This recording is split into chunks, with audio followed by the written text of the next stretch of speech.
किसान एक वो ताकत है, किसान कुर्सी दे जानता है तो किसान कुर्सी छीन जाती है। कांग्रेस पार्टी हो चाहे एमएलएशिप हो, अगर मेरे किसान भाई कहेंगे तो 100% छोड़ने के लिए तैयार। और सारे भाइयों ने हाथ जोड़कर राम राम भाई, थम देखने लग रहे सो जबरदस्त हरियाणा और मैं सुथर अपना विक्की बैरागी, ना किसी का दुश्मन ना किसी का सागी।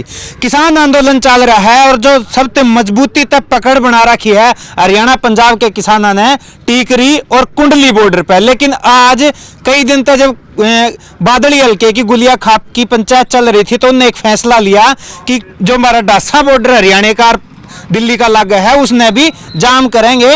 और उस सिलसिले में आज गुलिया तिस्सा खाप के साथ साथ कई और खापा के समर्थन तय डासा बॉर्डर पर हरियाणा के किसान पहुंचे हैं और जिनके समर्थन में एक इसे एमएलए साहब पहुंचे हैं, विधायक जी पहुंचे हैं हरियाणा के। आम विधायक नहीं कहूंगा मैं, खास विधायक हैं। खास विधायक न्यू है कि पूर्व कृषि मंत्री ने हरा के विधायक बने हैं। पूर्व कृषि मंत्री जो आज के दिन बीजेपी के प्रदेश अध्यक्ष हैं और जो इन 3 कृषि कानूनों ने लेकर अपनी बड़ाई समझे हैं वह हराए थे और बादली हल्के तक विधायक बने थे। कुलदीप वत्स जी हमारे साथ हैं, कांग्रेस के विधायक। विधायक जी नमस्कार। राम राम। राम राम विक्की भाई, कैसे हैं आप? ठीक, बढ़िया जी, हम भी। कुलदीप जी, किसानों का आंदोलन लगातार चल रहा है और आप समर्थन देने रहे डासा बॉर्डर पे पहुंचे हो इनके साथ, तो कानून लेके क्या कुछ कहना चाहोगे? देखिए, सबसे पहले तो मैं आपका धन्यवाद करता हूं। और जो आज इस प्रदेश और देश के अंदर जो स्थिति है किसान भाइयों की, वो किसी से छुपी नहीं है। चाहे पंजाब का किसान है, चाहे राजस्थान का किसान है, चाहे यूपी का, चाहे महाराष्ट्र का, हर किसान रोडों के ऊपर है। जिस प्रकार से तानाशाही काले कानून 3 कानून बनाए, किसानों की सिंपल सी मांग है। मैं विक्की जी एक उदाहरण देता हूं आपको याद हो, ये कॉन्ट्रैक्टरी की बात करते हैं। पंजाब के अंदर किसान भाइयों से पेप्सी कंपनी ने कॉन्ट्रैक्ट किया था, 6 रुपये 40 पैसे के हिसाब से उन्होंने कर लिया। उस टाइम जब आलू 12 रुपये केजी हुआ तो किसान भाइयों ने कहा कि भाई आलू का भाव 12 रुपये हो गया। तो पेप्सी कंपनी ने क्या कहा कि भाई हमने 6 रुपये 40 पैसे आपका कॉन्ट्रैक्ट लिया है। उसके बाद जब अगली बार आलू पिटा जो 60 पैसे 40 पैसे, फिर क्या किया, जब किसानों ने कहा भी मेरा 6 रुपये 40 पैसे मेरा वो है, एक कड़ा बना लिया, बोला भाई इस कड़े में जो आलू निकलेगा वो आलू हम लेंगे। अच्छा, तो इसी प्रकार से देश के किसान को, प्रदेश के किसान को मारने का काम किया जा रहा है। जब एक चीज ऐड क्यों नहीं करते, किसान को मारने का इन्होंने क्या जल्दी है? रेल इन्हें बेच दी, हवाई अड्डे इन्होंने बेच दिए, बिजली इन्होंने बेच दी, एजुकेशन बेच दी, कुछ तो छोड़ दो, LIC ने बेच दी। अब एक किसान बचा था जो इस देश को चलाता था, आज उस किसान को भी बेचने का काम कर रहे, किसान को मारने का काम करते हैं। किसान एक वो ताकत है, उसका बेटा सीमा पर रक्षा करता है और वो किसान खेत के अंदर रक्षा करता है। जिस टाइम कोरोना की महामारी थी, किसान एक ऐसी शख्सियत थी, ऐसी ताकत थी, पूरे देश के उद्योगपति, पूरे देश के बिजनेसमैन सब घरों के अंदर थे। इस किसान कौम ने इस देश को पाला था, आज किसान को मारने का काम कर रहे हैं। मैं कड़े शब्दों में निंदा भी करता हूं और हमने विधानसभा में भी आपने देखा होगा जिस प्रकार से दंगा मस्ती से ये बिल को पास किया। और मैं आज आपके चैनल के माध्यम से कहता हूं, जो किसान भाइयों ने हिम्मत दिखाई है, 100% मोदी सरकार ने झुकना पड़ेगा। किसान एक वो ताकत है, किसान कुर्सी दे जानता है तो किसान कुर्सी छीन जाता है और इस प्रदेश का किसान अब जाग चुका है इस बात के लिए। किसान कुर्सी दे जाना है तो किसान कुर्सी छीन भी जाना है और अपने हका की लड़ाई खातर आज दिल्ली के चुगरदे बैठे हैं। छोटू राम जी ने कदे बात कही थी कि डोलिया पे तो लड़ले हैं, हका खातर लड़ने की हिम्मत को नहीं किसाना की, तो आज हका खातर भी बॉर्डर पे पहुंच लिए हैं। देखिए सर, छोटू राम ने जो कहा था बिल्कुल अच्छा कहा था, बोलना लो सीख और अपने को लो पहचान। और मैं भी आपके चैनल के माध्यम से कहता हूँ भाई, बोलना भी सीखना पड़ेगा और अपने को पहचानना भी सीखना पड़ेगा, क्योंकि ये पता होना चाहिए अपना पराया कौन है। मैं विक्की जी राजनीतिक से ऊपर उठ के, मैंने कल अपना एक लेटर भी वायरल किया था, मैंने भेजा भी है कि अगर मेरे किसान भाइयों पे कोई आफत आती है, किसान भाइयों के साथ कोई दुर्व्यवहार होता है, जो जाति होती है। हम पार्टी और एमएलए नहीं हैं, हम किसान पहले हैं, किसान के बेटे पहले। हम हर बड़ी से बड़ी कुर्बानी देने के लिए तैयार हैं और अपने किसान भाइयों की हक, चाहे रोड से लेकर हमने विधानसभा तक उठाया है। और अब ये मोदी सरकार ने और खट्टर सरकार ने किसान के सामने झुकना पड़ेगा, इनकी मांग को मांगना पड़ेगा। ये कोई गलत नहीं है, कभी इनको कोई खालिस्तानी बता रहा है, कोई किसी का एजेंट बता रहा है, नहीं।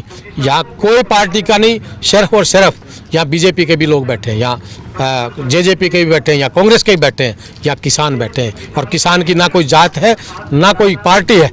ये लोगों को जो हमारे किसानों का जो अपमान कर रहे हैं, ये बर्दाश्त नहीं होगा। किसान के बेटे, ये भी मैं खट्टर साहब की तो कहता नहीं, खट्टर साहब ने तो यूँ नहीं पता कि एक किले में कितनी सरसों बूते, कितने गेहूँ बूते हैं। पर जिस प्रकार से इनके कृषि मंत्री हैं जेपी दलाल जी, वो भी लगातार कह रहे हैं विदेशी ताकत का। देखिए जेपी दलाल जी ने सोचना चाहिए, आप किसान के बेटे हो और किसान के बेटे थे। आपके माँ बाप जब किसान थे, आप यहाँ पहुँचे, उसी किसान की वजह से पहुँचे थे। उन्होंने ऐसा नहीं बोलना चाहिए और किसानों को अपमान नहीं करना चाहिए। और आने वाला समय जेपी दलाल जी जमानत जब्त कर देंगे, ये वही किसान है। बिल्कुल बात करी है किसाना की, तो किसान कुछ भी कर सके हैं, राजनीति में बड़ा बदलाव लाने की क्षमता रखे हैं। तो विधायक जी, आप पूरे पूछे हो, कल शाम तक एक आपका लेटर तो है, लेकिन एक बात और फैल रही है कि विधायक जी इस्तीफा देने में तैयार हो रहे हैं। देखिए, ये कुछ जो धनखड़ साहब के हैं 2-4 आदमी, अच्छा, जो वो मैंने भी पढ़ा था, जिसने न्यूज़ बनाई वो भी मैंने पता है, और जिसके थ्रू डलवाई वो भी मैंने पता है। अच्छा। मैं आज आपके चैनल के माध्यम से उनको भी कहना चाहता हूँ, दिल खोल के कहता हूँ, अगर मेरे भाइयों ने मेरे खून की जरूरत, पसीने की जरूरत पड़ी, खून दूंगा। और इस्तीफे छोड़ दो अपने किसान भाइयों की, जिनने इसके लायक मैं बनाया, इन्होंने बनाया था, मेरी कोई ताकत नहीं थी। कांग्रेस पार्टी हो चाहे एमएलए शिप हो, अगर मेरे किसान भाई कहेंगे तो 100% छोड़ने के लिए तैयार, और 100% तैयार है। बिल्कुल तैयार हूँ। मेरे किसान भाइयों ने मेरी जरूरत होगी, मैं राजनीतिक से ऊपर उठ के, सबसे पहले मेरे किसान है, मैं इनका बेटा हूँ, इनका भाई हूँ। और रही बात, जो आदमी कुर्ते काट के फिरा करता, मैं राजनीतिक बात नहीं करता, जो कह रहा था कुर्ते काट के फिरा करता, किसान की बदौलत इस प्रदेश में 10-10 महकमा का मंत्री बना। आज वो किसानों की आत्मा उन्होंने बेच दी। आज किसान कहाँ गए? उनके किसानों की जो बड़े बड़े वादे करते थे।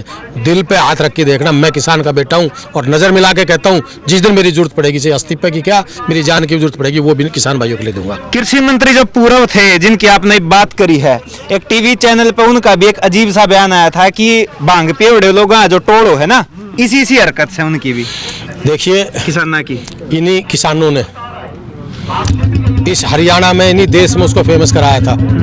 और यही किसान के बेटे इस राजनीतिक रूप से इसको जमीन में मिला देंगे। मिला भी दिया बादली की जनता ने। ये उसकी अहंकार और घमंड था, तभी वो उनको दिखाया था। रही बात ये, आज उन्होंने सब कुछ भांग पियाड़ दिखेगा, पर जिस दिन वोट मांगने जब आएंगे बीजेपी के लोग, बादली को छोड़ दो, हरियाणा में जब आएंगे ना, जब लोग उन्हें भांग जरूर पिलाएंगे। तो किस तरह का सहयोग आगे रहेगा इस धरने में? इस पे तन, मन और धन, अच्छा, तीनों चीज़ों से मेरा पूर्ण रूप से समर्थन है। और चौधरी भूपेंद्र सिंह हुड्डा, भाई दीपेंद्र हुड्डा ने भी आज आके समर्थन दिया, खुल के किसान भाइयों के साथ। और जो मेरे चाचा था वो ड्यूटी लेंगे। बिल्कुल, गाड़ी पे पार्टी की जगह किसान यूनियन का झंडा बिल्कुल, हमारा भी किसान यूनियन का झंडा है। आज मेरे दौर झंडा नहीं था, इसलिए भाई हम भी हमारा झंडा बनने लग रहा है। कल से हमारा भी किसान यूनियन का झंडा होगा, और डंडा भी किसानों का, झंडा भी किसानों का। झंडा भी। धन्यवाद जी विधायक जी, धन्यवाद जी। तो ये थे कुलदीप वत्स बादली, थे विधायक कांग्रेस पार्टी के। और किसाना की जो लड़ाई चल रही है, इनके हका खातर 3 कानूनों के खिलाफ, जो 3 कानून ये काले कानून बताए हैं, उनके खिलाफ उसमें अपना योगदान देने डासा बॉर्डर पे पहुंचे। और डासा बॉर्डर की खास बात यह है कि आज डासा बॉर्डर ब्लॉक करा है बादली की गुलिया तीसा खाप के साथ मिलकर कई और खापन है। उरे बैठे हैं प्रशासन दिल्ली का और हरियाणा का मौजूद है। इस बीच उरे कुलदीप वत्स विधायक जो बादली के वह पूछे हैं और अपना आगे योगदान देने की बात कही है, और खुल के यह बात कही है सीना ठोक के कि भाई जरूरत पड़ी तो पार्टी भी और विधायक तो इस्तीफा भी दोनों देने तैयार हैं। लेकिन देखना यो है कि इस किसाना की लड़ाई का अंजाम क्या रहेगा। 9 तारीख ने जो मीटिंग है, बातचीत है, उसमें क्या नतीजा निकलेगा। देखते रहिए जबरदस्त हरियाणा। इस वीडियो ने लाइक शेयर कर दियो, यूट्यूब पे सब्सक्राइब कर लियो, फेसबुक पेज फॉलो कर लियो। कैमरे के पीछे राहुल, राम राम। जय जवान जय किसान।